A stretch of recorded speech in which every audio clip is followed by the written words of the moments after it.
Bismillahirrahmanirrahim. Assalamualaikum warahmatullahi wabarakatuh. Waalaikumsalam warahmatullahi wabarakatuh. Selamat pagi anak-anak. Pagi, Bu. Bagaimana kabarnya hari ini? Baik, Bu. Ya, alhamdulillah ya. Sebelum memulai pelajaran, silahkan kalian berdiri terlebih dahulu. Silahkan rapikan pakaian kalian, dan jangan lupa dilihat di sekitar kalian apakah ada sampah atau tidak. Jika ada, silahkan kalian buang sampahnya ke tempat sampah. Ya, Bu. Ya, baik. Jika sudah, silahkan kalian duduk kembali. Sebelum memulai pembelajaran kita pada hari ini, alangkah baiknya jika kita berdoa terlebih dahulu.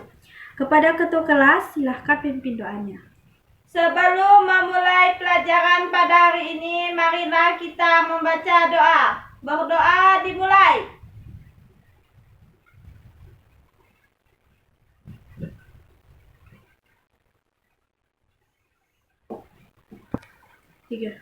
Selesai. Baik, setelah berdoa, Ibu akan mengabsen kalian terlebih dahulu. Kepada ketua kelas, apakah hari ini ada yang tidak masuk? Tidak ada, Bu. Semuanya hadir. Alhamdulillah, semuanya hadir ya. Semoga kita semuanya diberikan kesehatan oleh Allah Subhanahu wa taala. Amin. Baik anak-anak sekalian, hari ini kita akan melanjutkan materi kita yang minggu lalu. Apakah masih ada yang ingat materi minggu lalu tentang apa? Saya, Bu. Ya, silahkan. Tentang HAM, Bu. Ya, apa itu HAM? HAM itu adalah hak yang melekat pada diri manusia sejak ia dilahirkan sampai dia meninggal, Bu. Ya, pintar sekali ya. Tepuk tangan untuk kawannya. Yeay. Baik, benar sekali apa kata kawannya. HAM atau hak asasi manusia merupakan seperangkat hak yang melekat pada diri seseorang dari ia dilahirkan hingga ia meninggal dunia. Nah, dari minggu lalu kita akan melanjutkan materinya pada hari ini, yaitu tentang kasus pelanggaran hak asasi manusia atau HAM yang ada di Indonesia. Nah, anak-anak sekalian, sebelum kita mulai pembelajaran kita yang lebih lanjut tentang materi ini, Ibu akan memberitahukan apa sih tujuan pembelajaran kita pada hari ini. Tujuan pembelajaran kita pada hari ini ada 3. Yang pertama, siswa dapat mendeskripsikan penyebab pelanggaran hak asasi manusia. Yang kedua, siswa dapat menganalisis kasus pelanggaran hak asasi manusia yang ada di Indonesia. Dan yang ketiga yaitu siswa dapat mengidentifikasi penyebab pelanggaran hak asasi manusia yang ada di Indonesia. Nah, di sini Ibu ingin bertanya, ada yang tahu atau ada yang masih ingat apa saja sih contoh dari pelanggaran hak asasi manusia yang kalian ketahui? Saya, Bu. Iya, silahkan. Contohnya mencuri, membunuh, dan memperkosa, Bu. Ya, pintar sekali ya kawan kalian hari ini. Contoh pelanggaran hak asasi manusia itu contohnya membunuh, memperkosa, mencuri, terus mengambil hak orang lain. Nah, itu merupakan contoh dari pelanggaran hak asasi manusia. Nah, anak-anak sekalian, dari sikap contoh pelanggaran tadi, sebelum ia melakukan pelanggaran tersebut, pasti dia ada penyebabnya yang menyebabkan ia melakukan pelanggaran tersebut, kan? Ya, Bu. Nah, penyebab pelanggaran hak asasi manusia seperti mencuri, memperkosa dan lainnya seperti yang teman kalian sebutkan tadi mempunyai 2 penyebab, yaitu faktor internal dan juga penyebab dari faktor eksternal itu sendiri. Faktor internal itu contohnya seperti sikap egois atau terlalu mementingkan dirinya sendiri. Biasanya orang yang mempunyai sikap egois atau mementingkan dirinya sendiri ini selalu menuntut haknya saja tanpa menjalankan sebuah kewajiban. Nah, yang kedua yaitu rendahnya kesadaran hak asasi manusia atau HAM. Biasanya orang yang mempunyai kesadaran HAM yang rendah ini akan berbuat seenaknya saja tanpa mementingkan orang lain. Nah, dari sikapnya tersebut bisa menyebabkan seseorang itu melakukan pelanggaran hak asasi manusia. Baik anak-anak sekalian, dari beberapa tadi contoh pelanggaran hak asasi manusia yang Ibu sebutkan, di sini apakah ada yang mempunyai sikap tersebut? Tidak ada, Bu. Ya, bagus ya, tidak ada. Kalau ada itu laporkan saja ke Ibu ya. Baik, selanjutnya Ibu akan menjelaskan tentang faktor eksternal. Contohnya yang pertama yaitu penyalahgunaan kekuasaan. Biasanya penyalahgunaan kekuasaan ini dimiliki oleh orang-orang yang mempunyai misalnya perusahaan, bos perusahaan. Biasanya bos ini tidak mempedulikan karyawannya, menyuruh karyawannya terus bekerja tanpa adanya istirahat. Nah, tanpa dia sadari bahwa perlakuannya itu merupakan salah satu penyebab pelanggaran hak asasi manusia. Yang kedua yaitu ketidaktegasan aparat penegak hukum.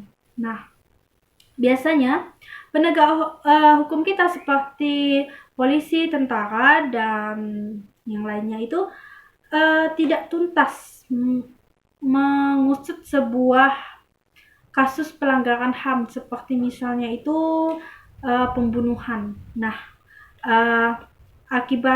akibatnya orang sekitar itu tidak jera untuk melakukan perbuatan yang sama karena orang berpikir kalau polisi itu tidak akan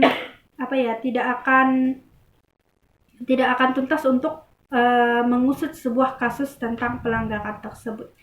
Yang selanjutnya, yang ketiga yaitu penyalahgunaan teknologi seperti penyebaran berita hoax. Nah, itu merupakan salah satu juga penyebab pelanggaran hak asasi manusia. Dan yang di sini yang terakhir yaitu kesenjangan sosial dan ekonomi yang tinggi. Kesenjangan menggambarkan terjadinya ketidakseimbangan. Selanjutnya anak-anak, Ibu akan menjelaskan tentang kasus pelanggaran atau memberikan contoh kasus pelanggaran hak asasi manusia yang ada di Indonesia.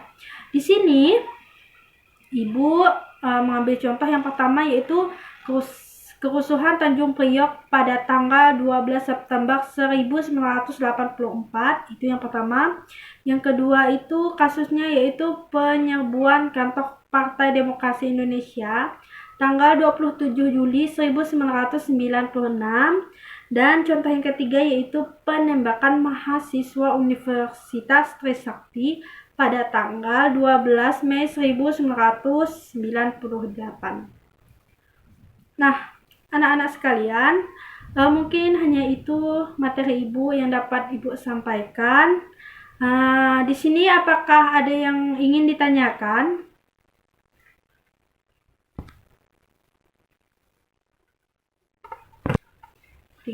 Tidak ada, Bu. Ya, berarti udah paham semuanya ya? Sudah, Bu. Baik anak-anak sekalian, kalau sudah mengerti semuanya, Ibu akan membagi kalian dari beberapa kelompok di kelas ini. Satu kelompoknya itu terdiri dari 5-6 orang. Setelah berbagi kelompok, silakan kalian duduk berhadapan dengan kelompok kalian masing-masing ya. Udah, Bu. Ya, silahkan kalian bagikan, cari teman sekelompok kalian terlebih dahulu. Udah. 3. Baik anak-anak, apakah sudah membentuk kelompok? Udah, Bu. Nah, kalau sudah, di sini Ibu akan memberikan sebuah contoh atau film tentang salah satu pelanggaran HAM yang telah Ibu sebutkan tadi. Silahkan kalian simak betul-betul ya. Ya, Bu.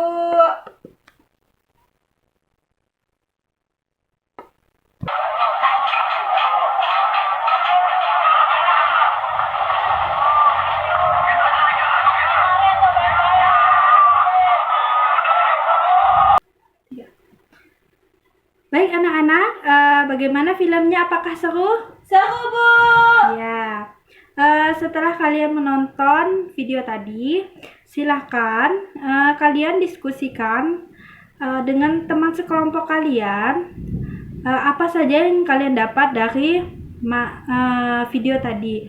Contohnya seperti apa judul video tersebut, terus apa penyebab terjadinya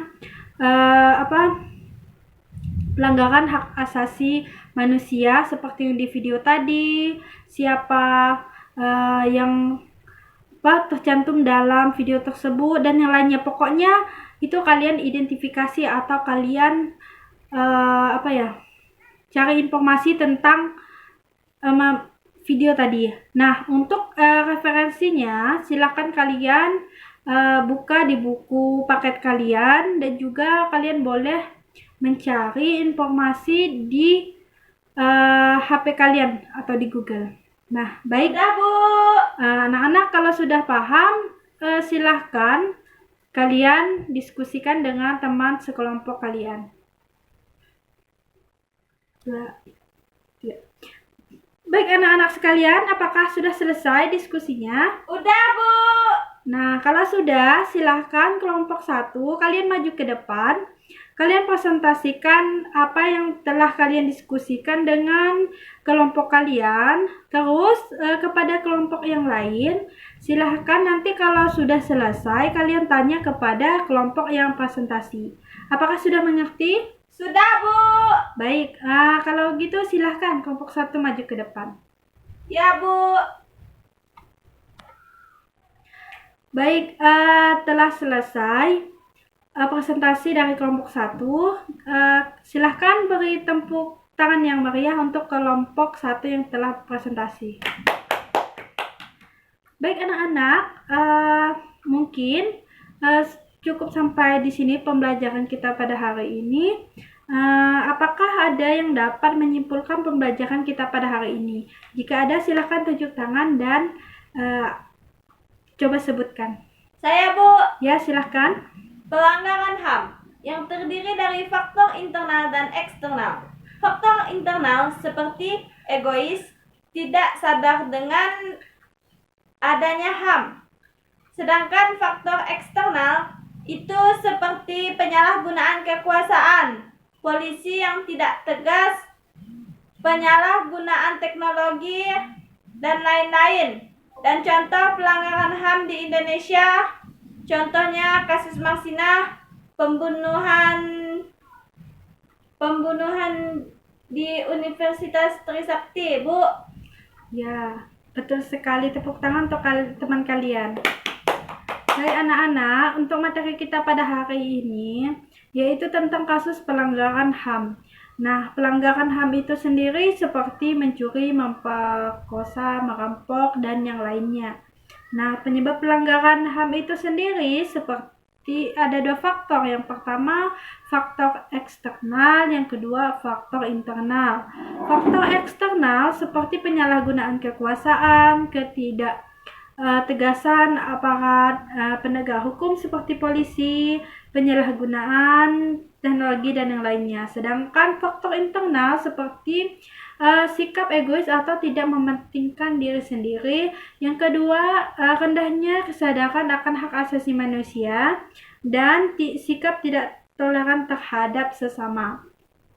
Nah, mungkin cukup.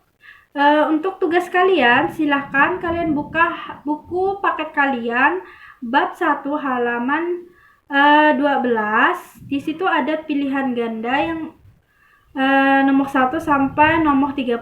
Silahkan kalian kerjakan. Minggu depan kita koreksi sama-sama. Nah, Ya, Bu. itu saja yang dapat Ibu sampaikan kepada ketua kelas. Sebelum mengakhiri pembelajaran kita pada hari ini, silahkan pimpin doanya.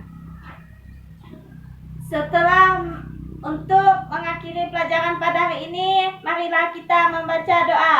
Berdoa dimulai. Berdoa selesai. Baik anak-anak, silahkan setelah Ibu keluar yang mau istirahat silahkan istirahat. Ibu akhiri, assalamualaikum warahmatullahi wabarakatuh. Waalaikumsalam warahmatullahi